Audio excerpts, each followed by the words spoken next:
it's always quite fascinating to find out where something comes from. And the Bookbug's origins were actually in a very, very dimly lit hotel bedroom in Newcastle when I was out on tour with Scottish Book Trust.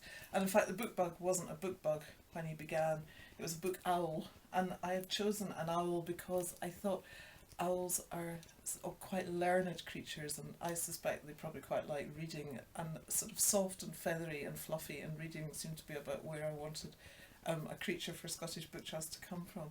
I then evolved from the owl because I thought, well, maybe they won't like my drawing of an owl, maybe I'll try something different. So the next thing I tried was this rather strange hybrid which looked rather worryingly like a cross between an eagle and a book, and was not in the least bit reassuring, but I put it in anyway.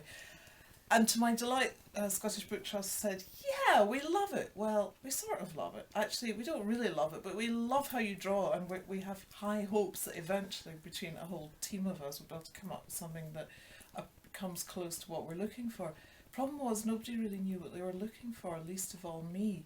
I think what we were looking for originally was some kind of creature that would typify what Scottish Book Trust was about for very, very young children, that would be sort of soft and cuddly and friendly, but would also have something to do with literacy and books and reading and all of that sort of stuff.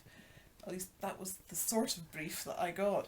So I went away, scratched my head a great deal, and came up with various creatures. One was a book bun, one was a book bug, one was a book beast, and the other one was a book lion, but we won't talk about him because he was a disaster, frankly. I really, really liked the book. The book bunny was incredibly sweet looking. In fact, I'm quite glad that Scottish Book Trust didn't go for it, because I'm going to use the book bunny for something else because it has a terribly sweet face.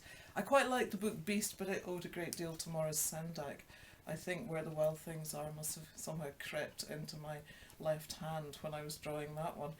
But what we do have, or what we did have, was this strange little creature called a book bug, which seemed like the perfect creature for Scottish Book Trust, and also for me, because I've got a great fondness for little things with wings and sort of wibbly anthers and possibly tails, but we got rid of the tail eventually, that are small and cuddly but don't sting you.